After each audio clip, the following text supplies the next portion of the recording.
5 seconds.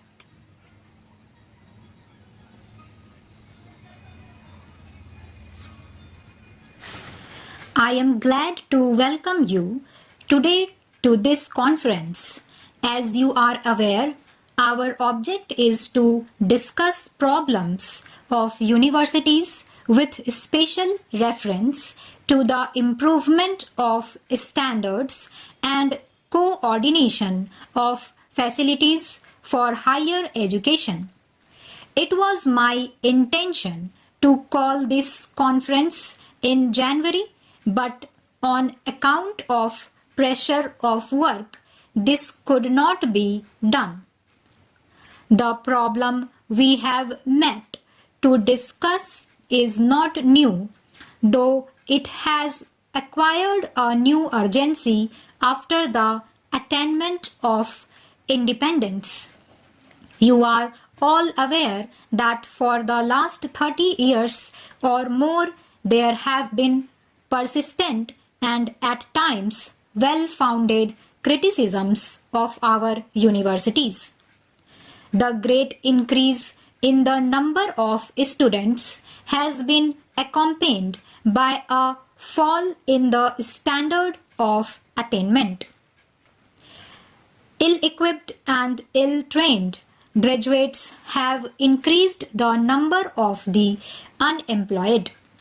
Their indiscipline and lack of purpose have added to our difficulties at a time when the attainment of independence has posed great problems of reconstruction and development before the country.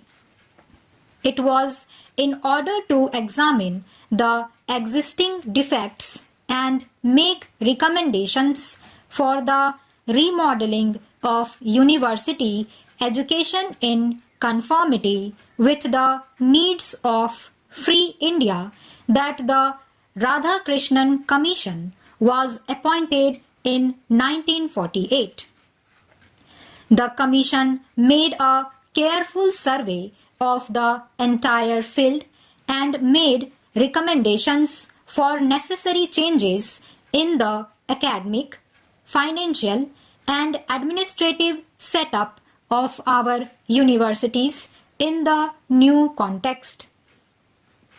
It redefined the aims and objects of university education and placed special emphasis on the establishment of proper relations between the universities on the one hand and the central and state government on the other. One of its basic recommendations was for the creation of a machinery for the most economic utilization of our existing resources by avoiding wastage or unnecessary duplication in the fields of higher study and research. The problem of university education was also considered at the time when the Indian Constitution was being framed. There were detailed discussions as to whether universities' education should be made a central or a state responsibility.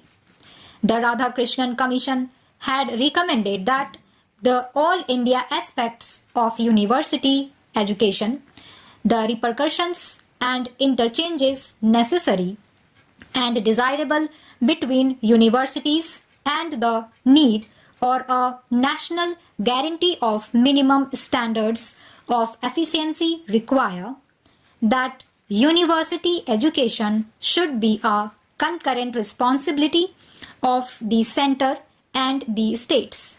The Commission had mentioned that coordination of facilities in special subjects be of the governments.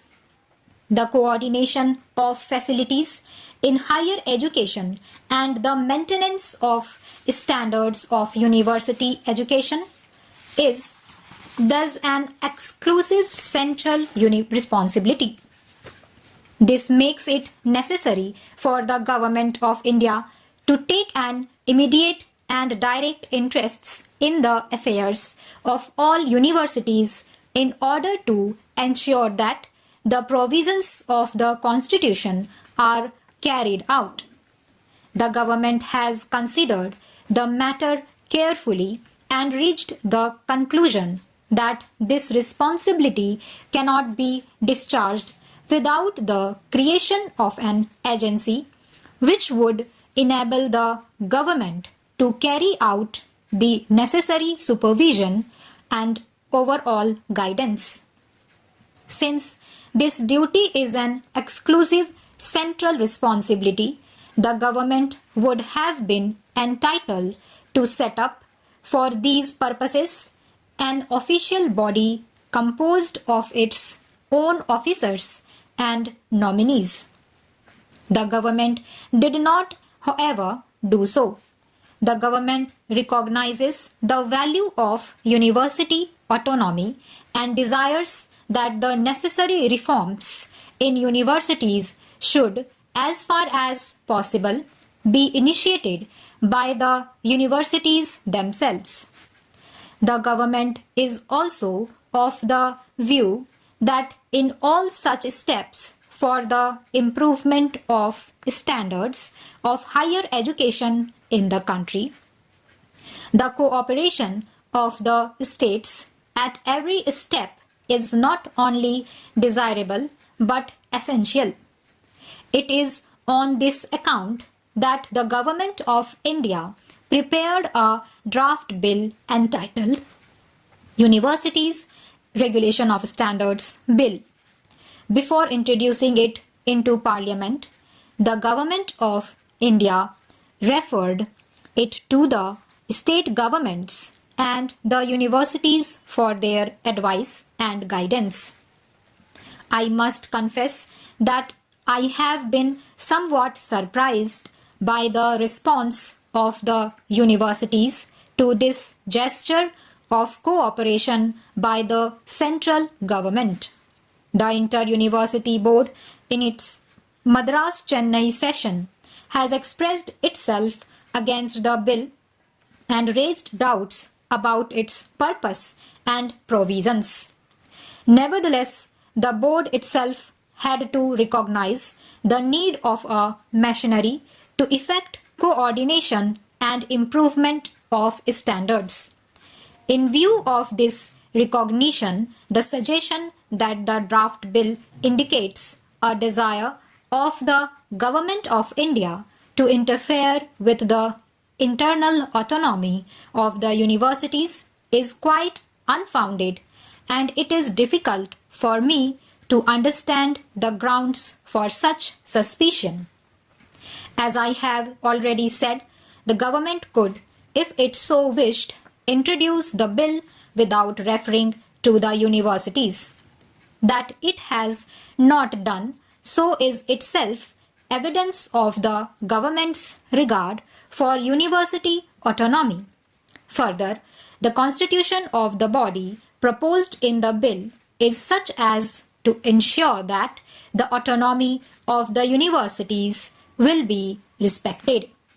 The government could have proposed the appointment of a body under its own control to look into the affairs of the universities, but instead the government has proposed that it should be autonomous also.